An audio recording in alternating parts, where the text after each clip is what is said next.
30년간 숨겨진 진실이 한순간에 드러났습니다. 경찰서 상황실 CCTV 화면 속에서 발견된 것은 저는 김윤재라고 합니다. 김동수 씨의 큰아들입니다. 윤재의 떨리는 고백에 옥자의 심장이 쿵 내려앉습니다. 저 팔찌 우리 어머니 겁니다. CCTV 속 연옥 팔찌가 모든 것을 말해주고 있었습니다. 그럼 당신이 우리 동수의 전화기 너머 동수의 차가운 목소리가 들려옵니다. 그 사람은 제 아들이 아닙니다. 다 지난 소문일 뿐이에요. 아버지에게 거부당한 윤재의 눈빛이 흔들립니다.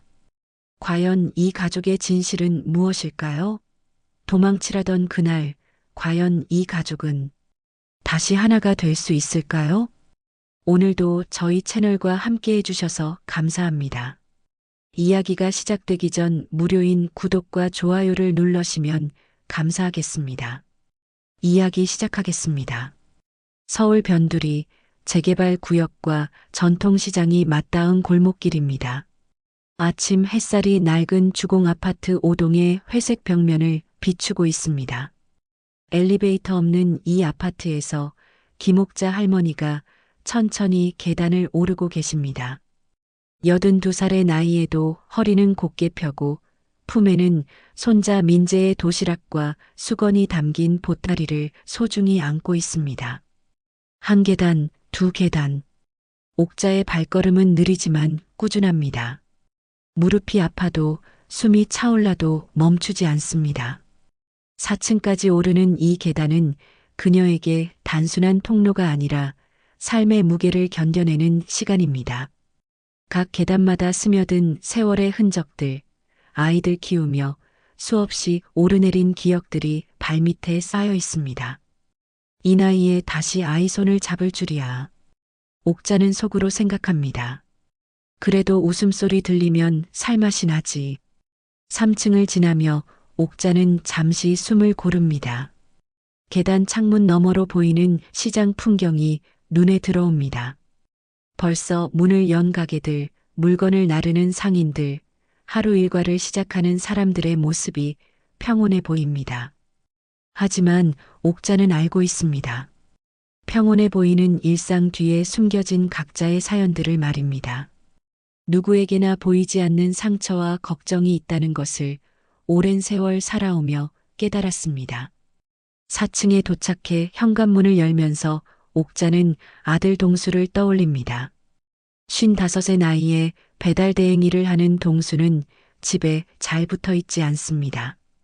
IMF 때 한 번 망하고 코로나 때 또 한 번 무너진 후로 말은 점점 적어지고 눈빛은 늘 어딘가 바쁘기만 합니다. 예전처럼 가족과 함께 저녁을 먹는 일도 드물어졌습니다. 아버지로서의 무게감을 견디지 못하는 듯한 모습이 옥자의 마음을 아프게 합니다. 집 안으로 들어서니 고요합니다. 거실 한쪽 모서리에는 오래된 서랍장이 있고 그 깊숙한 곳에는 새마을 금고 통장이 조심스럽게 보관되어 있습니다. 장롱 속에는 두꺼운 봉투 하나가 숨겨져 있습니다. 평생 한 푼 두 푼 모은 돈들, 혹시 모를 일을 대비해 아껴둔 마지막 보루입니다. 그 돈은 옥자에게 단순한 재산이 아니라 가족을 지킬 수 있는 마지막 희망이었습니다. 부엌으로 향하는 옥자의 손길이 바빠집니다. 아침밥상을 차려야 합니다. 멸치볶음을 만들기 위해 멸치머리와 내장을 하나하나 정성스럽게 제거합니다. 조미료를 적당히 넣고 볶아내니 고소한 냄새가 부엌을 가득 채웁니다. 김치는 어제 담가둔 것으로 적당히 익어 맛이 좋습니다. 달걀말이는 민재가 좋아하는 메뉴라 특별히 신경 써서 만듭니다. 계란을 젓가락으로 풀면서 옥자는 손자의 환한 웃음을 떠올립니다. 밥상을 다 차린 후 옥자는 TV를 켭니다. 아침 뉴스가 나오고 있습니다. 경로당 어르신들 인터뷰가 화면에 등장합니다. 요즘 젊은이들은 어른 공경을 모른다는 말이 나옵니다. 옥자는 쓴웃음을 짓습니다. 공경받을 어른이 되기 위해서는 먼저 존경받을 만한 어른이 되어야 한다는 걸 알고 있기 때문입니다.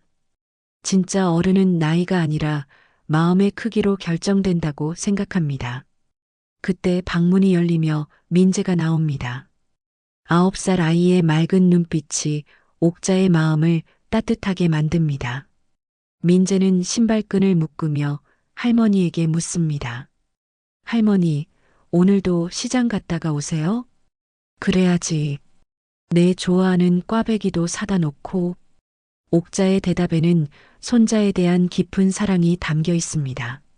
민재는 할머니가 만든 도시락을 받아들며 환하게 웃습니다. 그 웃음이 옥자에게는 세상 무엇과도 바꿀 수 없는 보물입니다. 아이의 웃음소리가 있는 집, 그것만으로도 하루하루가 의미 있게 느껴집니다. 손자의 존재는 옥자에게 살아갈 이유이자 희망 그 자체였습니다. 평온한 아침이 흘러갑니다. 하지만 옥자의 예민한 감각은 무언가 이상한 기운을 포착합니다. 현관 비밀번호를 누르는 동수의 손끝이 미세하게 떨리는 것을 놓치지 않았습니다. 평소와 다른 긴장감, 무언가를 숨기려는 듯한 분위기. 하지만 옥자는 모른 척했습니다. 가족이라는 것은 때로 모든 것을 알면서도 모른 척하는 지혜가 필요하다는 걸 오랜 세월 살아오며 깨달았기 때문입니다. 서로의 상처를 건드리지 않으면서도 함께 살아가는 방법, 그것이 가족이 버티는 힘이라는 것을 알고 있었습니다. 때로는 침묵이 가장 큰 사랑의 표현이라는 것도 말입니다. 민재가 학교에 가고 동수가 배달 일을 나간 후 옥자는 홀로 남은 집에서 창밖을 바라봅니다. 골목 어귀에서는 상인들이 하나둘 가게 문을 열고 있습니다. 옥자 언니, 오늘도 일찍 나오셨네요. 반찬가게 사장이 건네는 인사가 따뜻합니다. 이런 일상의 인사들이 옥자에게는 큰 위안이 됩니다. 혼자가 아니라는 느낌, 누군가와 여전히 연결되어 있다는 느낌. 재개발로 인해 하나둘 사라져가는 이웃들 속에서도 남아있는 정이 고맙습니다. 사람과 사람 사이의 따뜻한 마음이 얼마나 소중한지 나이가 들수록 더욱 절실히 느껴집니다. 하지만 이 평온한 일상 속에는 보이지 않는 균열이 있었습니다. 동수의 떨리는 손끝처럼 무언가 불안한 기운이 서서히 가족을 둘러싸고 있었습니다. 옥자는 그것을 느끼면서도 애써 외면하려 했습니다. 때로는 모르는 것이 약이라는 생각, 알고 나면 감당하기 어려운 현실이 있을 것이라는 두려움 때문이었습니다. 창밖으로 보이는 시장 풍경이 평소와 같아 보이지만 오늘은 왠지 다른 느낌입니다. 마치 폭풍 전의 고요함 같은 분위기가 골목 전체를 감싸고 있습니다. 곧 이 평온한 일상에 큰 파도가 밀려올 것을 옥자는 아직 모르고 있었습니다. 하지만 오랜 삶의 경험이 주는 직감으로 무언가 변화가 다가오고 있음을 어렴풋이 느끼고 있었습니다. 점심시간이 다가오자 시장은 하루 중 가장 활기찬 모습을 보였습니다. 어디선가 흘러나오는 트로트 음악이 골목 전체를 감쌌고 반찬가게 앞에는 벌써부터 긴 줄이 형성되어 있었습니다. 옥자는 민재의 작은 손을 꽉 잡고 노상 횡단보도를 건너고 있었습니다. 할머니, 꽈배기 정말 사주실 거예요? 민재가 기대에 찬 눈빛으로 물었습니다. 물론이지. 우리 민재 좋아하는 건데. 옥자의 얼굴에 따뜻한 미소가 번졌습니다. 시장 안은 여느 때와 다름없이 북적거렸습니다. 생선가게에서는 싱싱한 고등어 나왔어요. 하는 외침이 들렸고 과일가게에서는 단감을 맛보라며 할머니들을 불러 세우고 있었습니다. 떡볶이 냄새와 붕어빵 굽는 냄새가 뒤섞여 시장 특유의 정겨운 분위기를 만들어내고 있었습니다. 옥자와 민재는 익숙한 길을 따라 꽈배기 집으로 향했습니다. 그때였습니다. 갑자기 골목 입구에서 급한 브레이크 소리가 났습니다. 검은 승합차 한 대가 급정거를 하더니 문이 벌컥 열렸습니다. 동시에 회색 점퍼를 입은 젊은 총각이 헐레벌떡 달려오며 큰 소리로 외쳤습니다. 할머니, 지금 뛰세요. 뒤돌아보지 말고. 옥자는 순간 얼어붙었습니다. 무슨 일인지 알 수 없었지만 그 총각의 목소리에는 절박함이 담겨 있었습니다. 본능적으로 민재의 손을 더욱 꽉 잡았습니다. 아이를 지키려는 할머니의 본능이 순간적으로 발동했습니다. 승합차에서 낯선 산에 둘이 내려 골목으로 파고들었습니다. 검은 옷을 입은 그들의 표정은 심상치 않았습니다. 선글라스를 낀 그들의 모습에서는 위협적인 기운이 느껴졌습니다. 시장 사람들도 무슨 일인지 모르겠다는 표정으로 웅성거리기 시작했습니다. 저게 뭔 일이야? 무슨 일 터진 거 아니야? 영화 촬영하나? 주변에서 수군거리는 소리가 들렸습니다. 혼란 속에서 사람들이 밀치고 밀리기 시작했습니다. 옥자는 민재를 보호하려고 몸을 돌리다가 그만 균형을 잃었습니다. 순간 꽉 잡고 있던 손이 미끄러지면서 민재와 떨어지게 되었습니다. 그 짧은 순간이 옥자에게는 영원처럼 느껴졌습니다. 민재야. 옥자의 절규가 시장 전체에 울려 퍼졌습니다. 주변은 완전히 아수라장이 되었습니다. 사람들은 무슨 일인지도 모른 채 이리저리 뛰어다니고 있었습니다.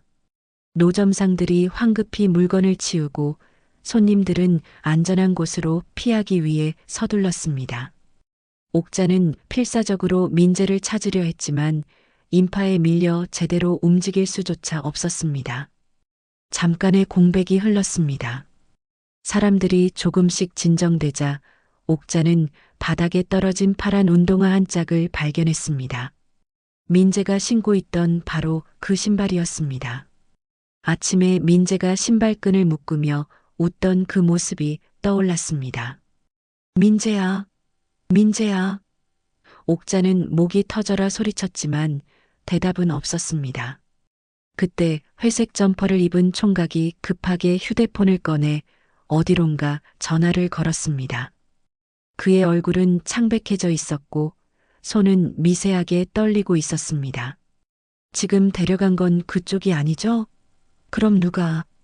전화 통화 내용이 조금씩 들렸습니다. 옥자는 다가가서 총각의 팔을 붙잡았습니다.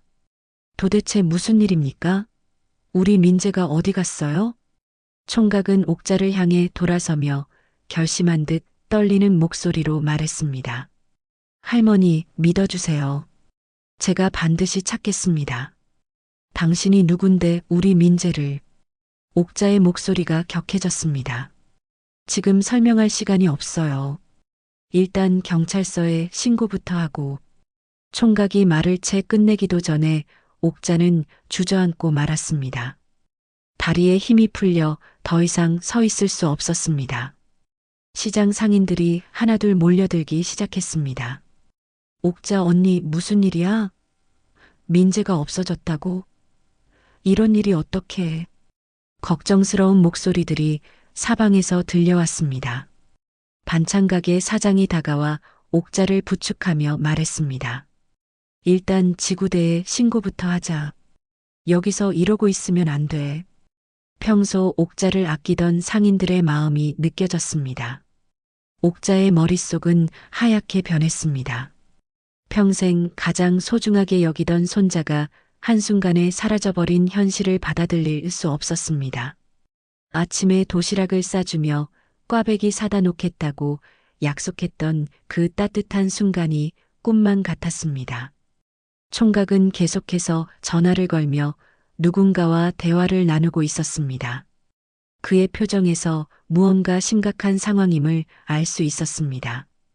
때때로 들리는 단편적인 대화 내용들이 더욱 불안감을 증폭시켰습니다. 할머니, 정말 죄송합니다. 제가 미리 알았다면. 총각이 옥자에게 다가와 고개를 숙였습니다. 당신이 도대체 누구예요? 왜 우리 민재가 위험하다는 걸 알고 있었어요? 옥자의 목소리에는 분노와 절망이 뒤섞여 있었습니다. 주변 상인들도 의아한 표정으로 총각을 바라봤습니다. 이 낯선 청년이 어떻게 미리 위험을 알고 있었는지, 그리고 왜 민재가 노려졌는지 아무도 이해할 수 없었습니다. 평범한 시장 할머니와 손자에게 무슨 일이 벌어진 것일까요?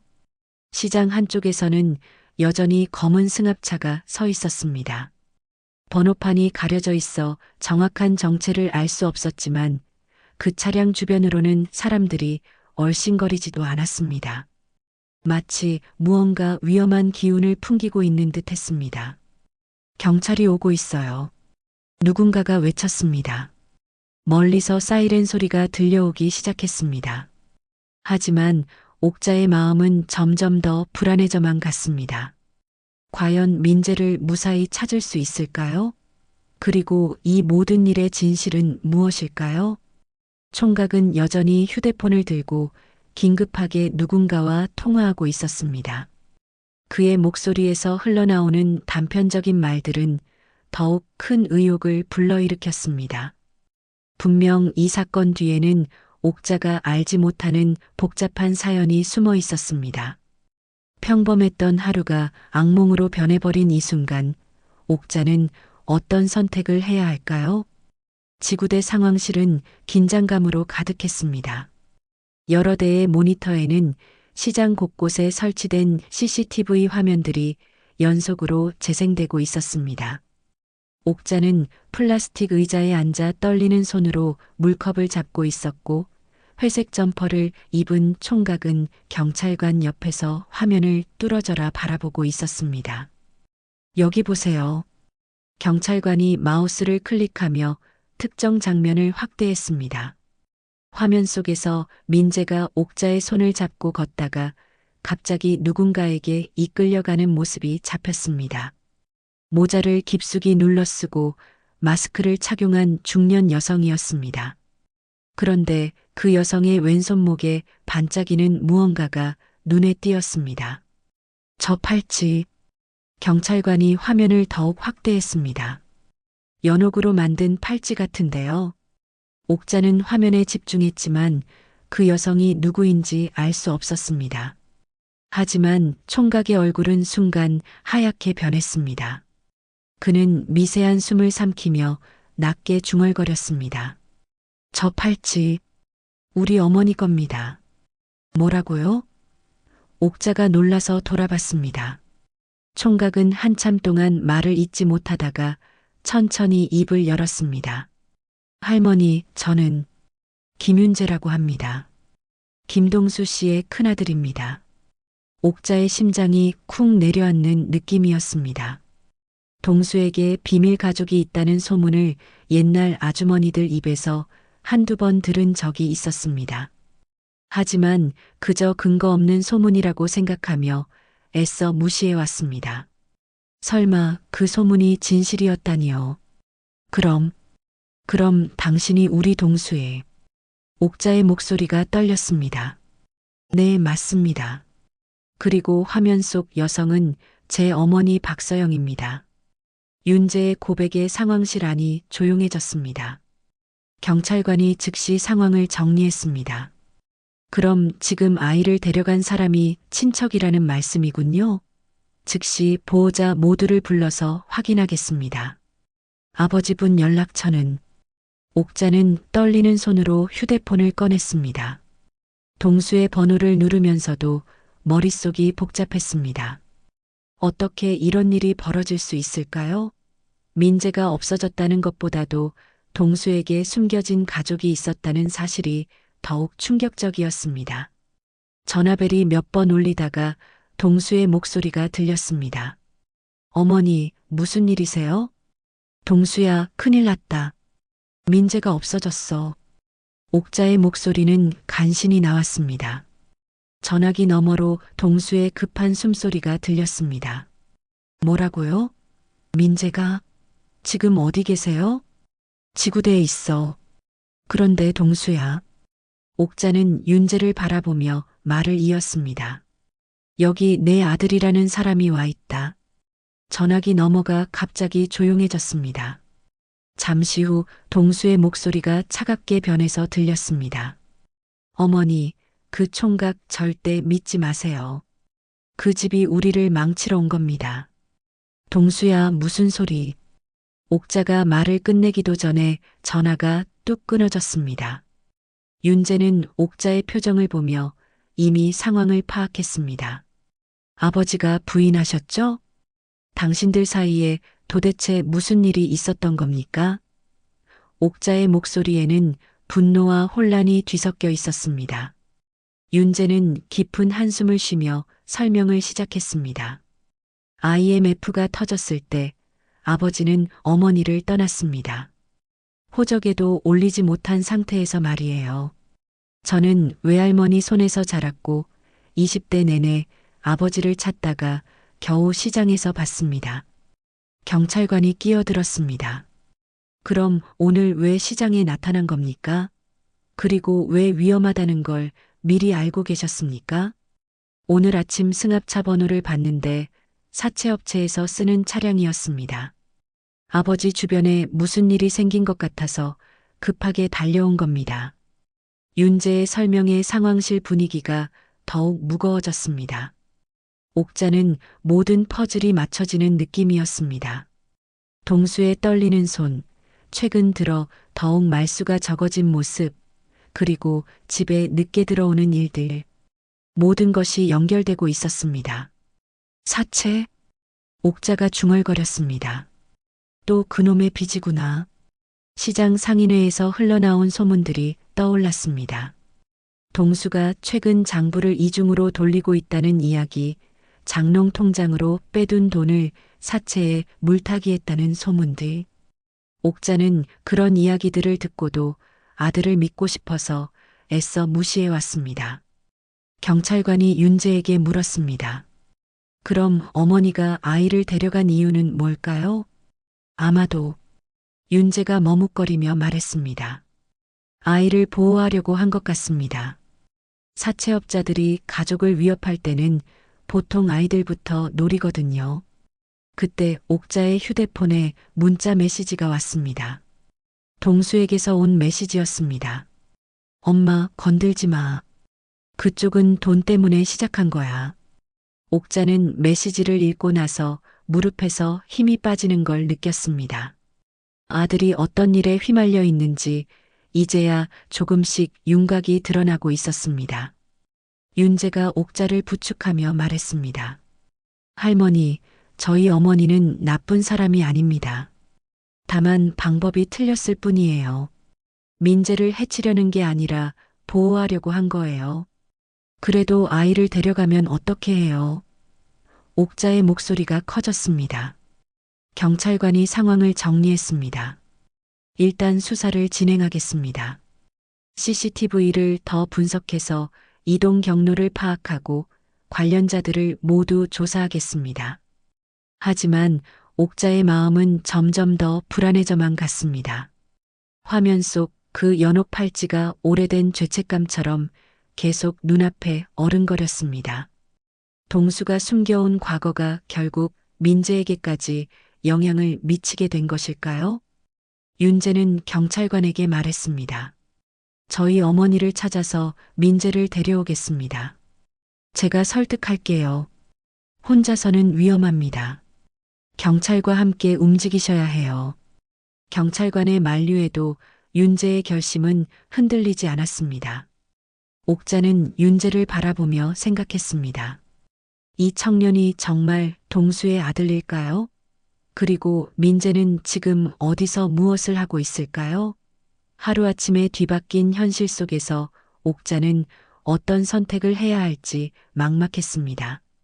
경찰서를 나온 윤재는 옥자를 시장 화장품 가게 뒤편 골목으로 데려갔습니다. 좁은 골목길을 따라 걷다 보니 낡은 건물 하나가 눈에 들어왔습니다. 거기에는 박서영 헤어라는 네온 사인이 빛바랜 채 걸려 있었습니다.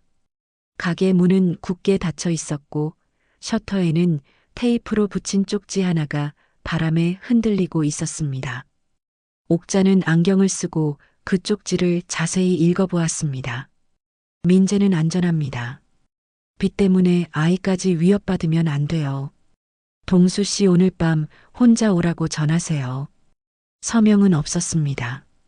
다만 끝줄에 떨리는 글씨로 쓰인 이름 하나, 서영이라고 적혀 있었습니다.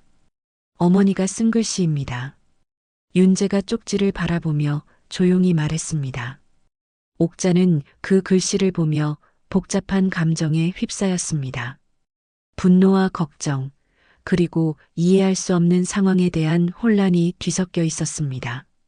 민재가 안전하다는 말이 위안이 되면서도 동시에 이 모든 상황이 동수의 빚 때문이라는 사실이 가슴을 아프게 했습니다.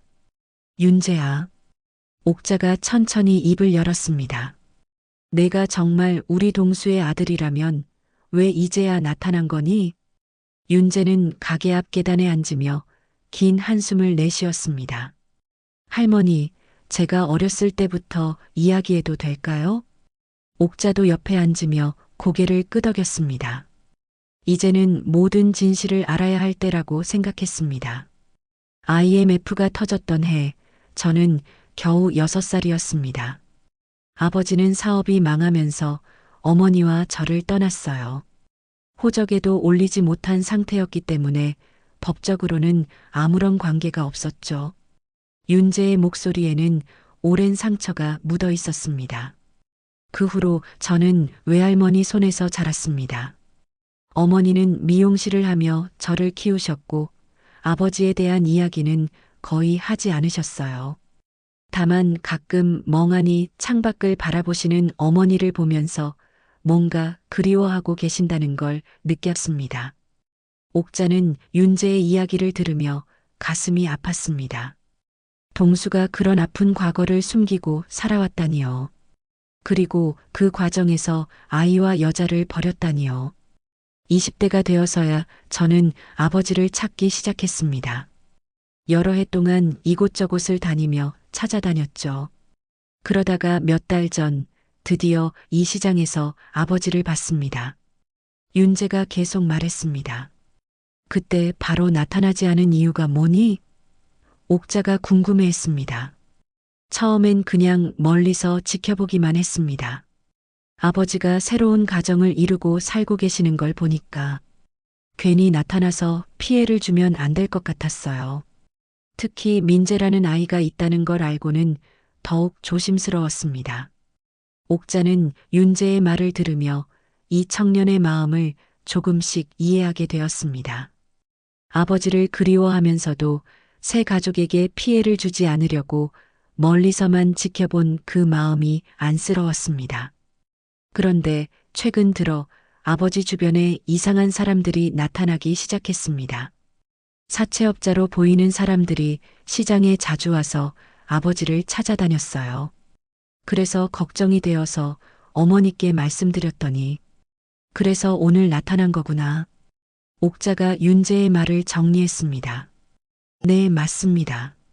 오늘 아침 그 검은 승합차를 보는 순간 직감적으로 위험하다는 걸 느꼈어요. 그래서 급하게 뛰어간 겁니다. 옥자의 마음은 복잡했습니다.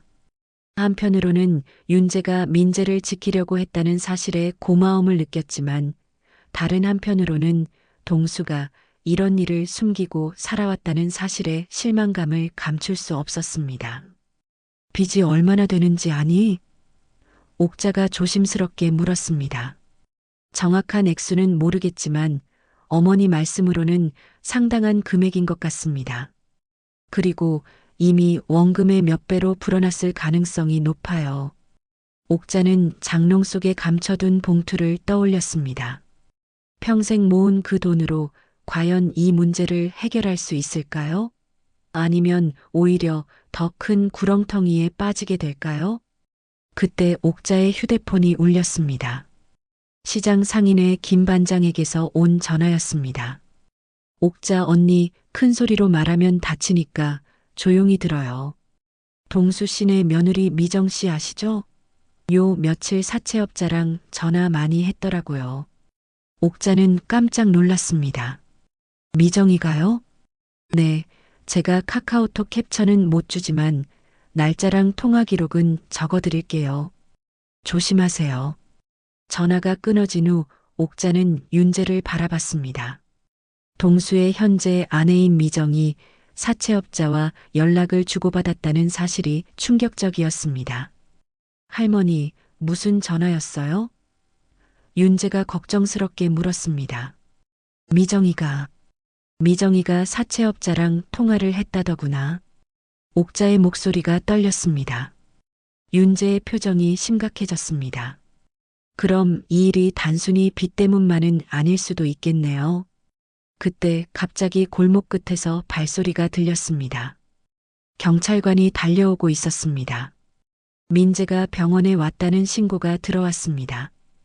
경찰관이 숨을 헐떡이며 외쳤습니다. 여성분이 아이와 함께 피를 뽑았다고 해요. RH- 혈액형이라 급하게 수배 중이랍니다. 옥자와 윤재는 서로 바라봤습니다. 이제 서영이 민재를 데려간 진짜 이유가 무엇인지 조금씩 드러나고 있었습니다. 옥자가 중얼거렸습니다. 누군가는 피로 이어지고 누군가는 피로 갈라지는구나. 병원으로 향하는 길에 옥자는 생각했습니다. 과연 이 복잡하게 얽힌 가족의 실타래를 어떻게 풀어나가야 할까요? 그리고 민재는 정말 안전할까요? 모든 진실이 밝혀지는 순간이 다가오고 있었습니다. 다음 날 새벽 윤재는 혼자서 서영을 찾아 나섰습니다. 병원에서 확인한 결과 민재는 이미 퇴원한 상태였고 서영의 행방도 묘연했습니다. 윤재는 어머니가 있을 만한 곳들을 하나씩 찾아다녔습니다. 외할머니 집, 옛날 단골 찻집, 어머니의 친구들이 있는 곳까지. 하지만 어디에서도 서영의 흔적을 찾을 수 없었습니다. 마지막으로 찾아간 곳은 어머니가 예전에 일했던 미용실이었습니다. 서영 언니요? 어젯밤에 잠깐 왔다가 갔어요. 아이 하나 데리고 있더라고요. 미용실 사장의 말에 윤재는 안도의 한숨을 쉬었습니다. 어디로 갔는지 아세요? 글쎄요, 급한 일이 있다고 하면서 금방 나가더라고요. 아, 그런데 경찰이 찾는다고 하니까 얼굴이 하얗게 변하더라고요. 윤재는 더 이상 시간을 낭비할 수 없다고 판단했습니다. 어머니를 직접 찾는 것보다는 경찰의 도움을 받는 것이 나을 것 같았습니다. 하지만 그 순간 뒤에서 누군가가 윤재를 불렀습니다. 김윤재 씨죠? 돌아보니 정장을 입은 경찰관 2명이 서 있었습니다. 그들의 표정은 심각했습니다. 네, 맞습니다. 무슨 일이세요? 유괴 용의자로 체포합니다. 묵비권을 행사할 권리가 있으며 윤재는 상황을 이해할 수 없었습니다. 잠깐요, 뭔 소리예요?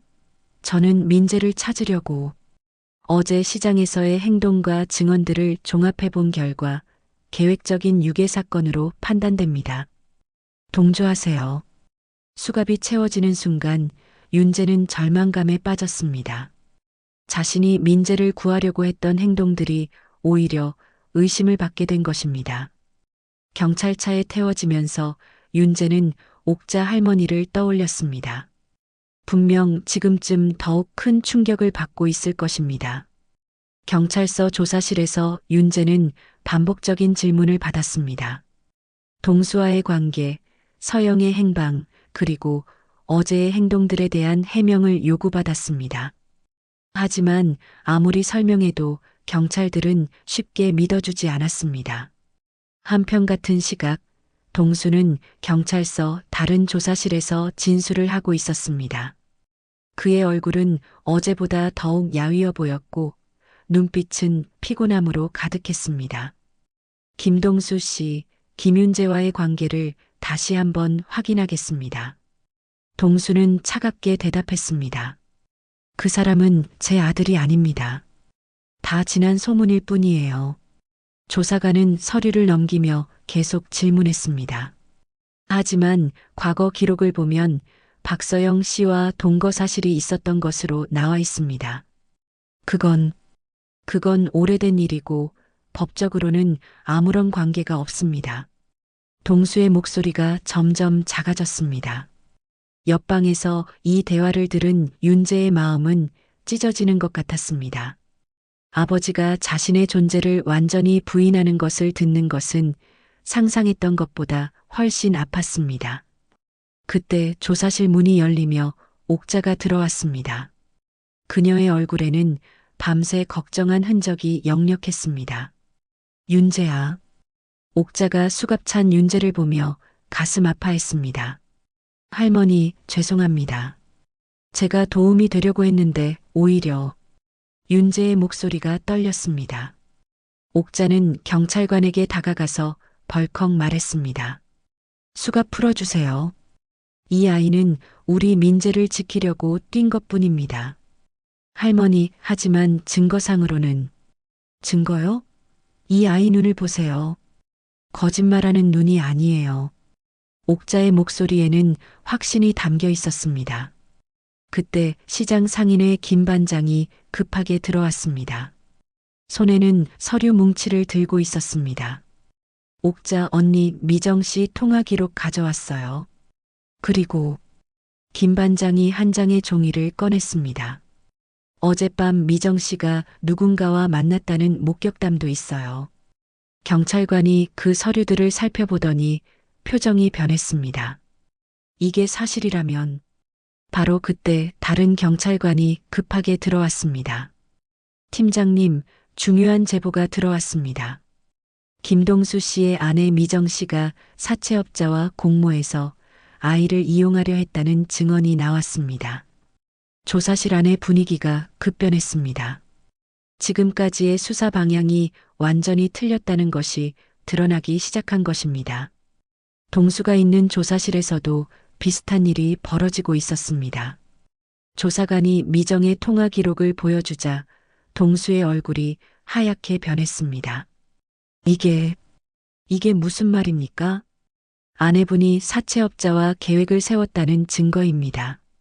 아이를 이용해서 빚을 탕감받으려 했던 것 같습니다. 동수는 그 순간 모든 것을 깨달았습니다. 최근 들어 미정이 보인 이상한 행동들, 갑작스럽게 관심을 보인 장롱 통장 이야기, 그리고 어제 민재가 사라진 후 보인 어색한 반응들, 모든 것이 계획된 일이었던 것입니다. 그럼 서영 씨가 아이를 데려간 것은 보호하기 위해서였을 가능성이 높습니다. 미정 씨의 계획을 미리 알고 아이를 안전한 곳으로 피신시킨 것 같습니다. 윤재가 있는 조사실에서도 수갑이 풀렸습니다. 오해가 풀린 것입니다. 옥자는 윤재의 손을 두 손으로 덮으며 말했습니다. 윤재야, 내가 우리 민재를 지켜준 거구나. 고마워. 윤재의 눈에 눈물이 맺혔습니다. 할머니, 이제는 숨기지 말자. 내가 우리 가족이라는 걸 인정할 때가 됐어. 옥자의 말에 윤재는 처음으로 진짜 가족을 만난 것 같은 느낌을 받았습니다. 하지만 아직 민재의 행방은 확실하지 않았습니다. 서영이 정말 민재를 보호하고 있는 것일까요? 그리고 미정의 진짜 계획은 무엇이었을까요? 진실이 하나씩 드러나면서 더 큰 비밀들이 수면 위로 올라오기 시작했습니다. 미정이 체포된 소식이 전해진 것은 그날 오후였습니다. 경찰의 추적 끝에 미정은 사채업자들과 함께 있다가 붙잡혔습니다. 하지만 정작 중요한 민재와 서영의 행방은 여전히 오리무중이었습니다. 병원 3층 체열실로 향하는 복도에서 옥자와 윤재는 간호사를 만났습니다. 간호사는 어제 일에 대해 자세히 설명해 주었습니다. 아이 상태는 안정적이에요. 동반하신 여성분이 혈액형 검사를 요청하시더라고요. RH-라서 응급 상황에 대비하려는 것 같았어요. 간호사가 친절하게 설명했습니다. 그 여성분은 어디 가셨나요? 옥자가 급하게 물었습니다. 신고 후에 잠시 나간다고 하시더니 아직 안 오셨어요. 아, 그런데 그 순간 뒤에서 낮고 조심스러운 목소리가 들렸습니다. 민재는 제게도 손자입니다. 옥자와 윤재가 동시에 돌아봤습니다. 거기에는 박서영이 서 있었습니다. 56의 나이지만 여전히 단정한 모습이었고 손목에는 CCTV에서 봤던 바로 그 연옥 팔찌가 빛나고 있었습니다. 서영의 눈가는 붉게 젖어 있었습니다. 하루 종일 민재를 돌보며 걱정했던 흔적이 역력했습니다. 어머니, 윤재가 다가가려 했지만 서영은 손을 들어 막았습니다. 먼저 할머니께 사과드려야죠. 서영이 옥자에게 깊게 고개를 숙였습니다. 죄송합니다. 사람들이 민재를 데려가려 해서 급하게 먼저 데리고 나왔어요. 잘못한 거 알아요. 옥자는 서영을 바라보며 복잡한 감정을 느꼈습니다. 분노와 안도감, 그리고 이해할 수 없는 상황에 대한 혼란이 뒤섞여 있었습니다. 그래도 아이를 데려가면 어떻게 해요? 얼마나 걱정했는지 아세요? 옥자의 목소리가 떨렸습니다. 정말 죄송해요. 하지만 서영이 말을 잇지 못했습니다. 동수 씨가 만든 빚과 거짓말 속에 아이를 두고 볼 수가 없었어요. 서영은 가방에서 작은 수첩을 꺼냈습니다. 그 안에는 빼곡히 적힌 글씨들이 있었습니다. 며칠 전부터 미정 씨가 사채업자들과 통화하는 걸 우연히 알게 됐어요. 민재를 이용해서 할머니의 통장에서 돈을 빼내려는 계획이었어요. 옥자는 그 말을 듣고 충격을 받았습니다. 자신이 평생 모은 돈을 노렸다는 것도 놀라웠지만 그 과정에서 민재를 이용하려 했다는 사실이 더욱 분노스러웠습니다. 그래서 윤재에게 연락했어요. 동수 씨에게 직접 말하려 했지만 미정 씨 때문에 접근하기 어려웠거든요. 윤재가 어머니의 손을 잡았습니다. 어머니, 고생 많으셨어요. 하지만 경찰에 신고부터 했어야죠. 경찰에 신고하면 동수 씨도 같이 조사받게 될 게 뻔했어요. 그 사람 빚 문제도 복잡하고. 서영의 목소리가 작아졌습니다. 그때 복도 끝에서 수갑찬 윤재가 경찰과 함께 걸어오는 모습이 보였습니다. 아니, 다시 보니 수갑이 풀려 있었습니다. 오해가 해결된 것 같았습니다. 간호사가 끼어들어 말했습니다. 저기요, 혈액형 검사 결과가 나왔는데요. 아이와 이 청년분이 같은 RH-예요. 응급 상황에서 도움이 될 수 있을 것 같아서 말씀드려요. 옥자는 그 말을 듣고 무언가를 깨달았습니다. 피는 거짓말하지 않는다는 것을. 윤재가 정말 동수의 아들이라는 증거가 하나 더 생긴 것입니다. 윤재야. 옥자가 윤재의 손을 두 손으로 덮었습니다. 내가 정말 내 손자구나. 이제 더 이상 숨기지 말자. 윤재의 눈에 눈물이 맺혔습니다. 평생 그리워했던 가족의 인정을 받는 순간이었습니다. 할머니, 윤재가 간신히 말을 내뱉었습니다. 서영도 옥자에게 다가갔습니다. 어머니, 저희가 너무 늦게 나타났죠. 하지만 이제라도 가족으로 받아주실 수 있을까요? 옥자는 서영을 바라보며 생각했습니다. 이 여자가 겪었을 고통, 혼자서 아이를 키우며 살아온 세월들, 그리고 지금도 동수를 보호하려고 하는 마음. 서영아. 옥자가 천천히 입을 열었습니다. 내가 얼마나 힘들었을지 알겠다. 하지만 이제는 함께 이 문제를 해결해 보자. 그때 경찰관이 다가왔습니다. 민재는 어디 있습니까? 아이의 안전을 확인해야 합니다. 서영이 병실 쪽을 가리켰습니다. 저기 소아과 병실에서 쉬고 있어요. 검사 받느라 피곤해서 잠들었거든요. 모든 사람들이 병실로 향했습니다. 문을 조심스럽게 열어보니 민재가 침대에서 평화롭게 잠들어 있었습니다. 어제의 혼란이 무색할 정도로 안온한 모습이었습니다. 옥자는 민재의 곁으로 다가가 이마를 쓰다듬었습니다. 우리 민재 많이 무서웠지? 민재가 눈을 뜨며 할머니를 알아봤습니다. 할머니, 어제 무슨 일이었어요? 이 아줌마가 갑자기 데려가서. 괜찮다, 괜찮아. 이제 다 해결됐어. 옥자가 민재를 안으며 안심시켰습니다. 윤재도 민재에게 다가갔습니다. 민재야, 나는 윤재 형이야. 앞으로 자주 보게 될 거야. 민재는 윤재를 신기하게 바라봤습니다. 형이요? 어디서 온 형이에요? 설명하면 긴 이야기인데 너의 아버지와 관련이 있는 사람이야. 서영은 창가에서 이 모든 광경을 지켜보며 조용히 눈물을 흘렸습니다. 오랜 세월 동안 꿈꿔왔던 가족의 모습이었습니다. 하지만 아직 해결해야 할 문제들이 남아 있었습니다. 동수의 빚 문제, 미정과의 관계 정리, 그리고 앞으로 이 가족이 어떻게 함께 살아갈 것인가 하는 문제들이 기다리고 있었습니다. 옥자는 창밖을 바라보며 생각했습니다. 진실이 밝혀지는 것은 시작일 뿐이라는 것을, 이제 진짜 어려운 일들이 기다리고 있다는 것을 알고 있었습니다. 일주일 후 주민센터 상담실이 임시 중재 장소가 되었습니다. 긴 테이블에 마주 앉은 사람들의 표정은 각기 달랐습니다. 옥자는 단단히 다짐한 얼굴로, 동수는 고개를 숙인 채, 윤재는 긴장한 모습으로, 서영은 조심스럽게 주변을 살피고 있었습니다.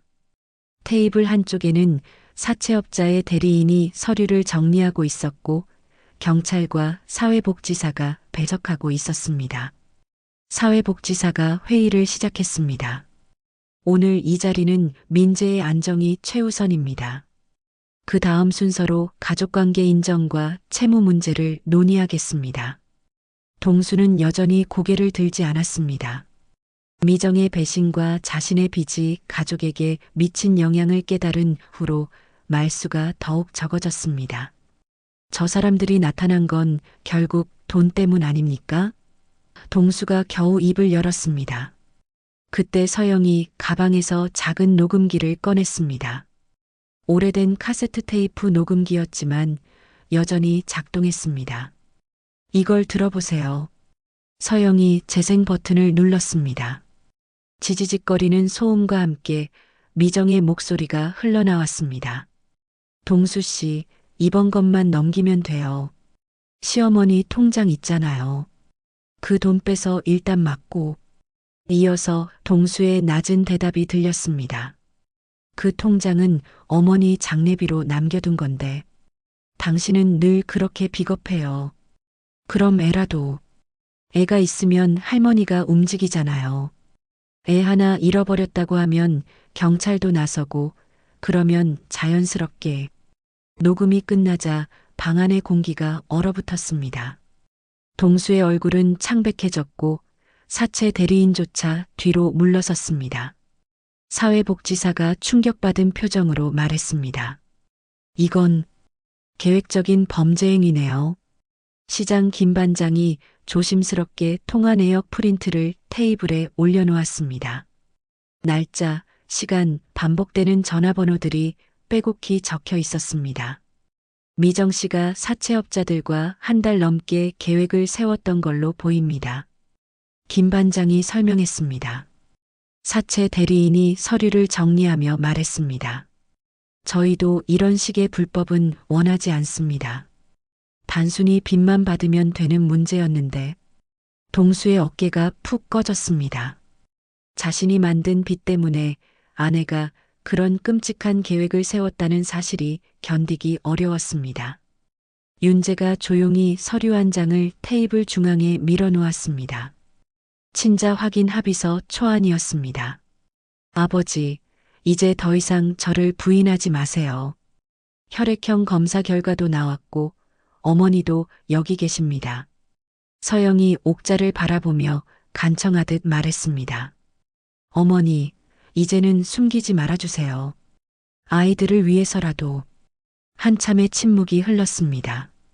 옥자는 장롱에서 꺼낸 장례비 봉투를 테이블 중앙에 올려놓았습니다. 그리고 상인회에서 모아준 공증 수수료 봉투도 함께 놓았습니다. 동수야. 옥자의 목소리가 방 안을 울렸습니다. 무릎 꿇어라. 오늘만큼은 사람이 되자. 모든 사람들이 숨을 죽였습니다. 옥자의 목소리에는 어머니로서의 권위와 동시에 깊은 실망감이 담겨 있었습니다. 동수가 천천히 일어나 무릎을 꿇었습니다. 55의 나이에 어머니 앞에서 무릎을 꿇는 것은 쉽지 않았지만 더 이상 피할 수 없다는 것을 알고 있었습니다. 미안합니다. 동수의 목소리가 떨렸습니다. 윤재야, 아버지가 잘못했다. 민재야, 아버지 때문에 무서웠지? 민재는 상황을 완전히 이해하지는 못했지만 아버지가 사과하는 모습을 보며 조용히 고개를 끄덕였습니다. 경찰관이 상황을 정리했습니다. 미정 씨는 사기 및 유괴 미수 혐의로 기소될 예정입니다. 동수 씨는 피해자이면서 동시에 빚 문제를 해결해야 하는 상황이고요.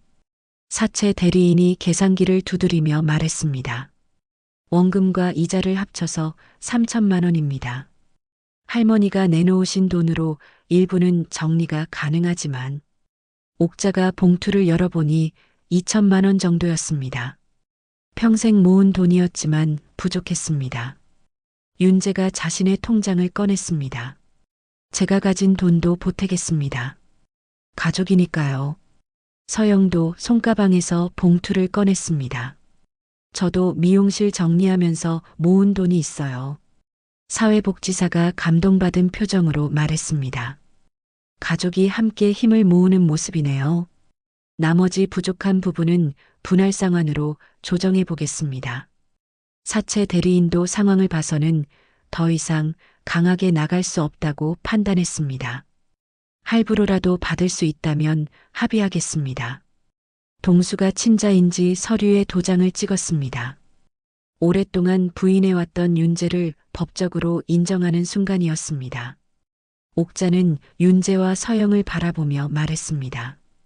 이제 우리가 진짜 가족이구나. 늦었지만 함께 살아보자. 사회복지사가 양육 안정화 프로그램 신청서를 내밀었습니다. 민재의 안정적인 성장을 위해 정부 지원 프로그램에 신청하시는 게 좋겠어요. 미정과의 별거 절차도 논의되었습니다. 동수는 더 이상 미정과 함께 살 수 없다고 결정했습니다.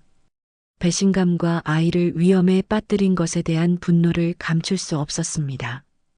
회의가 끝나갈 무렵 옥자는 모든 사람을 바라보며 말했습니다. 거짓말로는 가족이 될 수 없어요. 이제 진실로 시작해 봅시다. 동수가 다시 한번 고개를 숙였습니다. 어머니, 정말 죄송합니다. 앞으로는 제대로 하겠습니다. 창밖으로는 해가 지고 있었습니다. 길고 힘든 하루였지만 이제 새로운 시작을 할 수 있는 기반이 마련되었습니다. 가족의 의미를 다시 한번 깨닫는 시간이었습니다. 한 달 후 시장길 국수집에는 오랜만에 웃음소리가 가득했습니다. 김 반장이 정성스럽게 끓인 잔치국수 그릇들을 하나씩 테이블에 내놓았습니다. 김치와 단무지, 그리고 특별히 준비한 고명들이 따뜻한 국물 위에 예쁘게 올려져 있었습니다. 테이블에는 어색하지만 함께 앉은 사람들이 있었습니다. 옥자, 윤재, 서영, 그리고 민재. 동수는 주방 쪽에서 접시를 나르며 말없이 일을 돕고 있었습니다. 예전처럼 가족의 중심에 앉기에는 아직 부끄러움이 많았지만 적어도 도망치지는 않았습니다. TV에서는 오래된 무궁화호 기차 광고가 재편집된 추억 특집이 흐르고 있었습니다. 흑백 화면 속에서 기차가 전국 곳곳을 누비는 모습에 어른들은 옛 기억을 떠올리며 웃었고 아이들은 그게 뭐냐며 신기해했습니다. 저 기차 타고 부산까지 가봤는데 하루 종일 걸렸지. 서영이 민재에게 말했습니다. 와, 정말요? 지금은 KTX로 2시간이면 가는데. 민재가 신기한 듯 대답했습니다. 옥자는 그런 대화를 들으며 흐뭇해했습니다. 세대가 다른 가족들이 자연스럽게 이야기를 나누는 모습이 보기 좋았습니다. 민재가 국수를 후루룩 먹으면서 갑자기 궁금한 듯 물었습니다. 할머니, 그날 왜 도망가라고 했어요? 옥자는 민재의 맑은 눈을 바라보며 미소 지었습니다. 도망친 건 거짓말이었지. 이제 우리는 진실 쪽으로 걸어갈 거다. 윤재가 민재의 머리를 부드럽게 쓰다듬었습니다. 민재야, 앞으로 형이 많이 놀아줄게. 주말에 축구도 하고. 정말요? 축구 잘해요? 민재의 눈이 반짝였습니다. 글쎄, 한번 해볼까?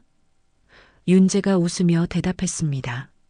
서영은 국수에 계란지단과 파를 얹으며 조용히 말했습니다. 가끔은 국물처럼 뜨거운 말이 필요하지만 식혀서 먹어야 해요. 그래야 속이 편해요.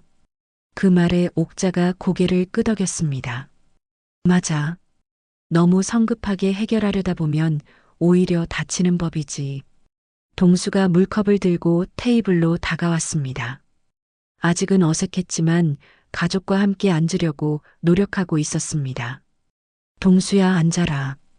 옥자가 옆자리를 가리켰습니다. 동수는 조심스럽게 앉으며 윤재를 바라봤습니다. 윤재야, 아버지가 정말 미안하다. 앞으로 제대로 된 아버지가 되도록 노력할게. 아버지, 저도 갑자기 나타나서 혼란스럽게 해서 죄송해요. 하지만 이제는 가족이니까 차근차근 해봐요. 윤재의 말에 동수의 눈가가 촉촉해졌습니다. 김 반장이 새로운 반찬을 가져오며 말했습니다. 옥자 언니, 이제 좀 마음이 놓이겠네. 가족이 다 모였으니까. 그러게 말이야. 숨기고 사는 게 제일 힘든 일이더라고. 옥자가 한숨을 내쉬었습니다. 서영이 옥자의 손을 덮으며 말했습니다. 어머니, 늦게나마 가족이 되어서 감사해요. 윤재도 오랫동안 아버지를 그리워했거든요. 서로의 삶은 완전히 봉합되지 못했습니다. 동수의 빚 문제는 앞으로도 몇 년간 갚아나가야 했고, 미정과의 이혼 절차도 남아 있었습니다. 윤재와 서영은 새로운 환경에 적응해야 했고, 민재는 복잡해진 가족 관계를 이해해 나가야 했습니다. 하지만 그럼에도 불구하고 인정과 책임, 그리고 아이들에 대한 사랑이 같은 식탁에 앉게 해주었습니다. 옥자는 오래 묵혀둔 새마을 금고 통장을 해지해서 채무 정리했었고, 동수는 친자 인지 서류에 도장을 찍었습니다. 미정은 결국 별거를 선택했습니다. 배신의 상처가 너무 컸고, 무엇보다 민재를 위험에 빠뜨린 것을 동수가 용서할 수 없었습니다. 사회복지사는 양육 안정화 프로그램을 연결해 주었고, 민재의 심리 상담도 주선해 주었습니다. 윤재는 시장 근처에 작은 사무실을 얻어 번역 일을 시작했습니다. 서영은 다시 미용실을 열 계획을 세우고 있었습니다. 작지만 새로운 시작이었습니다. 국수를 다 먹고 난 후 민재가 윤재에게 물었습니다. 형, 이제 정말 우리 가족이에요? 그럼 당연하지. 피는 물보다 진하다잖아. 윤재가 웃으며 대답했습니다. 그런데 피보다 진한 게 또 있어. 옥자가 끼어들었습니다. 바로 사랑이야. 피로 연결된 가족도 사랑이 없으면 남남이고, 피로 연결되지 않아도 사랑이 있으면 가족이 되는 거야. 서영이 고개를 끄덕이며 말했습니다. 맞아요. 지난 20년 동안 떨어져 살았지만 마음만은 늘 가족이었어요. 동수가 조용히 말했습니다. 앞으로는 숨기지 않겠습니다. 가족이니까 함께 해결해 나가겠어요. 해가 지기 시작하자 국수집의 네온 사인이 하나둘 켜지기 시작했습니다. 시장 곳곳에서도 불빛들이 밝아지면서 하루의 마무리를 알렸습니다. 아이들의 웃음소리가 골목을 가르며 퍼져나갔습니다. 민재와 윤재가 함께 걸어가는 모습이 자연스러워 보였습니다. 옥자는 속으로 생각했습니다. 도망치라던 그날 나는 알았다. 늙은 다리로도 앞으로 가는 법이 있음을. 피로 맺은 것도 피보다 진한 것도 결국 지켜줄 마음 하나로 묶인다는 걸. 카메라는 시장 입구의 네온 사인을 비추고 가족들이 함께 걸어가는 뒷모습을 담았습니다. 완벽하지는 않지만 진실한 새로운 시작이었습니다. 새로운 세상은 조용히 그러나 확실하게 시작되고 있었습니다. 거짓말 대신 진실로, 숨김 대신 인정으로, 도망 대신 맞섬으로 써내려가는 가족의 새로운 이야기가 이제 막 첫 페이지를 넘기고 있었습니다. 이 감동적인 이야기의 완전한 결말이 궁금하시다면 지금 바로 무료인 구독 버튼을 눌러주세요. 매일 새로운 감성 드라마로 여러분의 마음의 따뜻함을 전해드리겠습니다.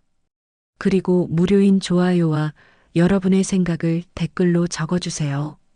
내일 또 새로운 감성 드라마로 찾아뵙겠습니다.